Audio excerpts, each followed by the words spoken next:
हाँ, मेरा नाम राजू शर्मा है। मैं कंस्ट्रक्शन लाइन का काम करता हूँ। डॉक्टर साहब, मेरा सवाल कुछ अलग है। मैं शुरू से मुस्लिम समाज का बहुत ही इज्जत करता हूँ। यानी कि मतलब दरगाह वगैरह जो है ना, मैं पहले से बहुत मानता हूँ।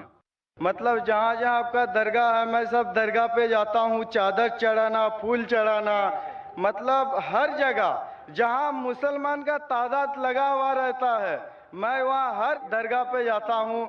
यानी कि दरगाह का जो लाल धागा रहता है वो भी मैं हाथ में बहुत बांधा हूँ, पहले गले में भी लटकाया हूँ। फिर बाद में क्या हुआ, मेरे को एक कलकत्ता का मुअज्जिम हुसैन नाम का एक लड़का मिला, जिन्होंने मुझे कहा कि जब पहले तुम मिट्टी का बना हुआ, पत्थर का बना हुआ बूतों का जैसे पूजा करते थे, वो जैसे शिर्क था, तो ये जो दरगाह जाना, चद्दर चढ़ाना, हाथ में लाल धागा बांधना, गले में लटकाना, ये भी शिर्क है।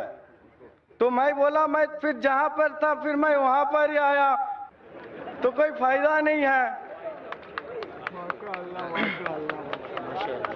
क्यों ये मैं मान के चलूं कि नहीं चलूं? मैं आपका मुंह से जानना चाहता हूं। जैसे खुदा ने आपको चुना है ना, तो आप मुझे बता दीजिए। भाई साहब ने सवाल पूछा है। उनने कहा है कि पहले भी सवाल पूछा था और मेरा ही पूछना चाहते हैं कि इसके बारे में किसने कहा। वो पहले बुत परस्ती करता था, फिर कहा कि दरगाह में जाने लगा, तो वो पूछना चाहता है दरगाह के बारे में। मैंने कुरान मजीद पढ़ा हूँ।